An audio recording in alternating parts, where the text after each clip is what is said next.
अफगानिस्तान में फंसे भारतीयों को लेकर चारों विमान भारत पहुंचे। काबुल में फंसे 146 भारतीय लोगों को अमेरिका ने अपने विमान से कल दोहा पहुंचाया था, जिन्हें 4 अलग-अलग उड़ानों से दिल्ली लाया गया। गुरु ग्रंथ साहिब से काबुल एयरपोर्ट पहुंचे 46 अफगानी हिंदू और सिख थोड़ी ही देर में भारतीय वायुसेना के विमान से भारत के लिए रवाना हुए। तालिबान ने अमेरिका को फिर दी धमकी, सेना नहीं हटी तो गंभीर परिणाम भुगतने होंगे। तालिबान ने अमेरिका से 31 अगस्त तक अफगानिस्तान छोड़ने को कहा है।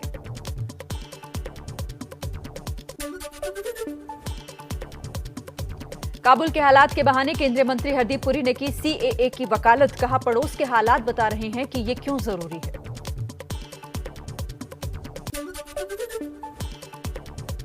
महबूबा मुफ्ती के विवादित बयानों के खिलाफ जम्मू में बीजेपी ने किया प्रदर्शन। महबूबा ने तालिबान के समर्थन में दिया था बयान।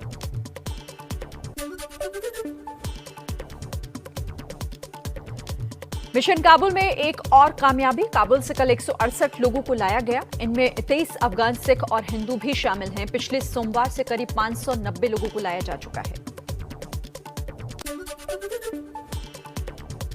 काबुल से आए शरणार्थियों के चेहरों पर दिखा तालिबानी जुल्म का दर्द। रो पड़े अफगानी सांसद नरेंद्र खालसा। अफगान सीनेटर अनारकली बोली, तालिबान ने अफगानिस्तान का बुरा हाल किया, शरण देने के लिए भारत का शुक्रिया कहा।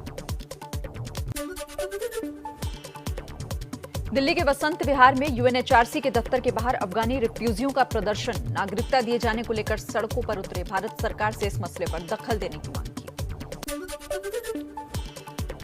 अफगानिस्तान में फंसे लोगों को निकालने के लिए कमर्शियल प्लेन भेजेगा अमेरिका। ब्रिटेन ने भी 265 लोगों को अफगानिस्तान से निकाला। रेस्क्यू प्लेन में एक महिला ने दिया बच्चे को जन्म।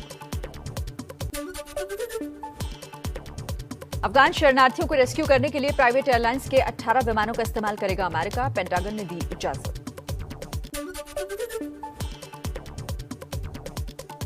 डोनाल्ड ट्रंप ने राष्ट्रपति बाइडेन पर फिर साधा निशाना, कहा अमेरिका ने अफगानिस्तान में पूरी तरह सरेंडर किया। यह अमेरिकी विदेश नीति की हार है। अफगानिस्तान के हालात पर कल G7 देशों की वर्चुअल बैठक। अफगानिस्तान पर तालिबान के कब्जे के एक हफ्ते बाद ब्रिटेन के प्रधानमंत्री बोरिस जॉनसन ने घोषणा की। तालिबान के खिलाफ नॉर्दर्न अलायंस के नेता अहमद मसूद ने कहा, सरेंडर जैसा कोई शब्द डिक्शनरी में नहीं, हम बातचीत के साथ साथ जंग के लिए भी तैयार।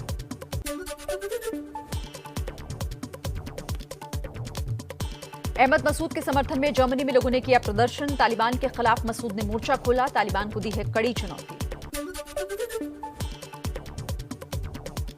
अफगानिस्तान की पंजशीर घाटी में लड़ाई बेहद तेज हुई। तालिबान का दावा, पंजशीर पर कब्जा करने की ओर बढ़ रहे हैं। मदद के लिए 100 और तालिबानी पहुंचे। पंजशीर में अहमद मसूद की कड़ी चेतावनी, कहा तालिबान खून खराबा बंद करे वरना उसका बुरा हाल करेंगे। हम शांति चाहते हैं। तालिबान से बातचीत भी हुई, लेकिन तालिबान ने जुल्म जारी रखा तो यहीं दफन करेंगे। अहमद मसूद ने पंजशीर के बाहर भी बेहद तेजी से लोकप्रियता हासिल की। उसकी अपील पर कपिसा प्रांत के सैकड़ों लोग लड़ाई में शामिल हुए। तालिबान का विरोध शुरू हुआ। अफगानिस्तान के बगलान प्रांत के अंद्राब में तालिबानी आतंकियों का नॉर्दर्न अलायंस की सेना के सामने सरेंडर। कुंदूज में तालिबानी गवर्नर और बगलान के डिप्टी गवर्नर ने भी हथियार डाला। तालिबान के खिलाफ जंग में स्थानीय लोग भी उतरे। देह सलाह और बानो जिलों से सैकड़ों लोगों ने बागलान की तरफ कूच किया। अफगानिस्तान से आम नागरिकों के दर्द से बेपरवाह तालिबान। मज़ार शरीफ में तालिबानी बंदूक लेकर अम्यूजमेंट पार्क में मस्ती करते दिखाई दिए। काबुल पर तालिबान के कब्जे के एक हफ्ते बाद भी बंद हैं सभी सरकारी और निजी दफ्तर। लोगों को हो रही है काफी परेशानी।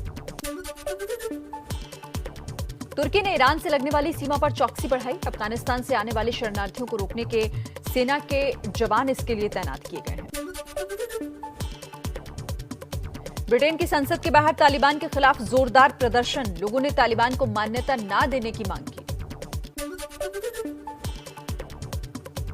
अफगानिस्तान में भारी संकट के बीच मददगार बनी अमेरिकी सेना। काबुल एयरपोर्ट पर महिलाओं और बच्चों को अमेरिकी जवानों ने पानी की बोतल्स दी। जातीय जनगणना पर प्रधानमंत्री नरेंद्र मोदी और बिहार के नेताओं की बैठक खत्म। बिहार के सीएम नीतीश कुमार के मुताबिक पीएम मोदी ने हर नेता की बात को ध्यान से सुना और कहा कि विचार करके सही फैसला लीजिए। पीएम से मुलाकात के बाद आरजेडी नेता तेजस्वी यादव ने कहा कि जातीय जनगणना बिहार के हित में है, इससे प्रदेश का विकास होगा। यूपी के पूर्व मुख्यमंत्री कल्याण सिंह के अंतिम दर्शन के लिए अतरौली पहुंचे गृह मंत्री अमित शाह। शाह ने कहा, यूपी ने एक महान नेता खो दिया। अमित शाह के साथ योगी और शिवराज सिंह चौहान भी मौजूद। यूपी के पूर्व मुख्यमंत्री कल्याण सिंह का अंतिम संस्कार आज राजकीय सम्मान के साथ नरौरा में बंसी घाट पर दोपहर 3 बजे होगा अंतिम संस्कार। डिप्टी सीएम केशव प्रसाद मौर्य का ऐलान, कल्याण सिंह के नाम पर रखा जाएगा। अयोध्या में राम जन्मभूमि परिसर तक पहुंचने वाली सड़क का नाम लखनऊ, अयोध्या, प्रयागराज, बुलंदशहर और अलीगढ़ में भी एक-एक सड़क पूर्व सीएम कल्याण सिंह के नाम पर रखी जाएगी। पंजाब कांग्रेस अध्यक्ष नवजोत सिंह सिद्धू ने अपने दोनों सलाहकार मालविंदर सिंह मल्ली और प्यारे लाल गर्ग को तलब किया है। सिद्धू के सलाहकारों ने कश्मीर और पाकिस्तान पर विवादित बयान दिए हैं। पंजाब के सीएम कैप्टन अमरिंदर सिंह की नवजोत सिंह सिद्धू के सलाहकारों को चेतावनी, कहा कश्मीर पाकिस्तान जैसे मुद्दों पर ना बोलें, राष्ट्र विरोधी बयानों से देश का माहौल खराब होगा। पंजाब कांग्रेस में घमासान जारी, सिद्धू के सलाहकार पर मनीष तिवारी का हमला, मालविंदर सिंह के कश्मीर पर दिए बयान को देश के लिए खून बहाने वालों का अपमान बताया है। नवजोत सिंह सिद्धू के सलाहकारों के बयान को लेकर बीजेपी ने भी निशाना साधा। बीजेपी प्रवक्ता संबित पात्रा ने कहा, राहुल गांधी इस पर जवाब दें। जम्मू में भारत पाकिस्तान सीमा के पास अरनिया सेक्टर में आज सुबह फिर से ड्रोन दिखा। बीएसएफ जवानों ने ड्रोन पर 25 राउंड फायर किए, जिसके बाद ड्रोन वापस पाकिस्तान चला गया। हुर्रियत कॉन्फ्रेंस के खिलाफ बड़े एक्शन की तैयारी में केंद्र सरकार। दोनों गुटों पर यूएपीए के तहत बैन लग सकता है। इन गुटों पर आतंकवादी संगठनों को वित्तीय मदद पहुंचाने का आरोप है। मनी लॉन्ड्रिंग मामले में ईडी ने महाराष्ट्र के पूर्व गृह मंत्री अनिल देशमुख के पीएस संजीव पलांडे और पीए कुंदन शिंदे के खिलाफ चार्जशीट दाखिल की है। ये चार्जशीट करीब 6000 पन्नों की है। एलएसी पर शांति को लेकर चल रही कोशिशों के बीच चीन का उकसावे वाला कदम। राष्ट्रपति जिनपिंग ने तिब्बत में अरुणाचल की सीमा से सटे शहर का दौरा किया। राष्ट्रीय आपदा प्रबंधन संस्थान की रिपोर्ट, कोरोना की तीसरी लहर सितंबर महीने आने की आशंका। 2 महीने तक रह सकता है लहर का असर। 2 महीने के बाद हालात सामान्य होने की भी बात कही। पिछले 24 घंटों में कोरोना के 25,072 नए मामले सामने आए हैं। 24 घंटों में 389 लोगों की मौत हुई। 58 करोड़ के पार देश में वैक्सीनेशन का आंकड़ा पहुंचा। ओडिशा के पुरी में जगन्नाथ मंदिर भक्तों के लिए आज से खुला। दर्शन का समय सुबह 7 बजे से शाम 7 बजे तक रहेगा। कोविड टीकाकरण का प्रमाण पत्र साथ लाना होगा। कोरोना की वजह से 24 अप्रैल से मंदिर श्रद्धालुओं के लिए बंद था। कर्नाटक में 9वीं से 12वीं कक्षा के छात्रों के लिए आज से स्कूल खुले। छात्रों को घर से पानी और खाना लाने के लिए कहा गया है। कोरोना की वजह से स्कूल अप्रैल से ही बंद थे।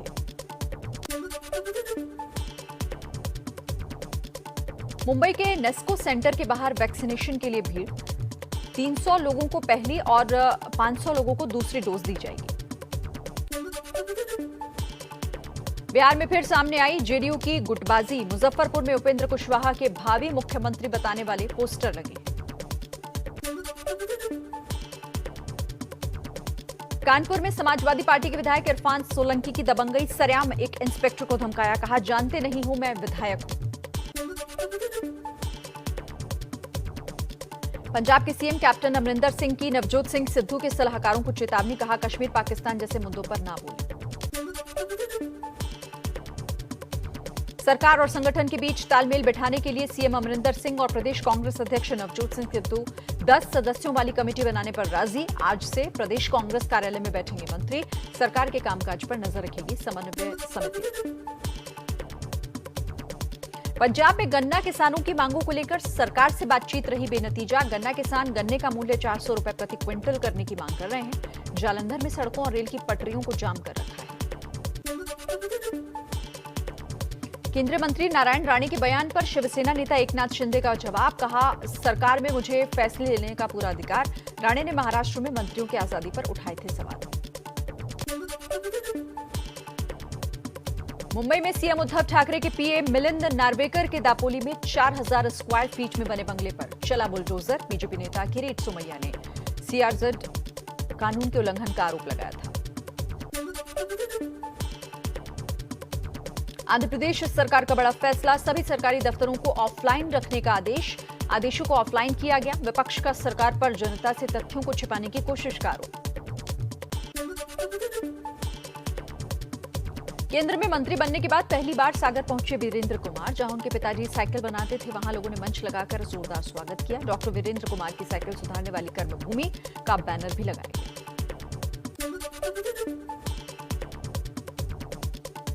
केंद्रीय सूचना और प्रसारण मंत्री अनुराग ठाकुर आज आजादी का अमृत महोत्सव के तहत आइकॉनिक वीक की शुरुआत करेंगे। इसका मकसद स्वतंत्रता संग्राम के मूल्यों और गौरव को दिखाना है।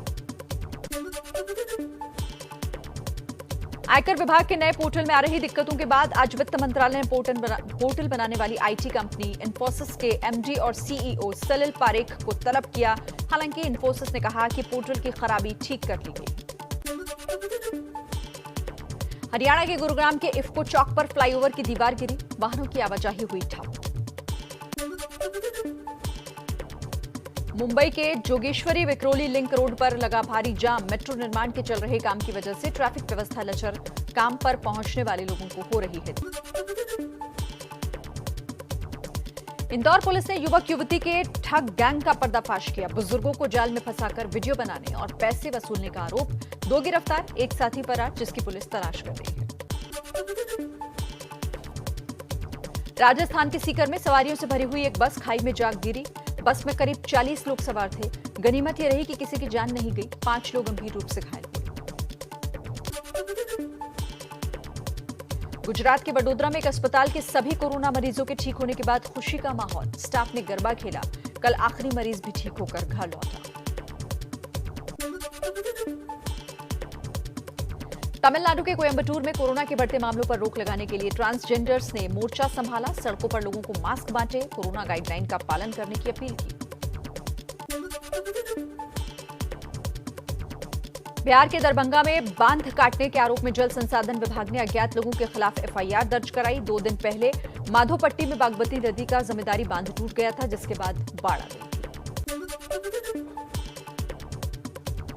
दिल्ली को प्रदूषण मुक्त करने के लिए आज से कनॉट प्लेस इलाके में शुरू होगा स्मॉग टावर। 20 करोड़ की लागत वाले इस टावर का सीएम केजरीवाल उद्घाटन करेंगे।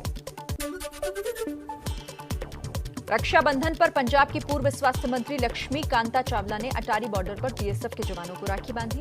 कहा, हमारी राखी देश के उन कलाइयों के लिए जो भारत मां की रक्षा के लिए अपना सब कुछ अर्पण करने को तैयार रहते हैं।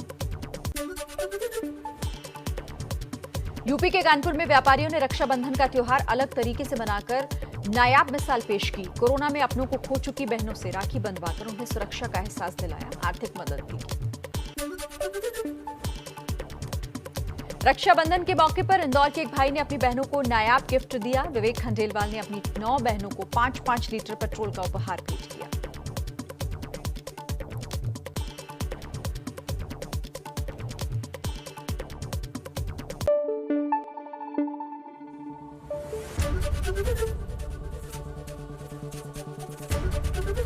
एबीपी न्यूज आपको रखे आगे।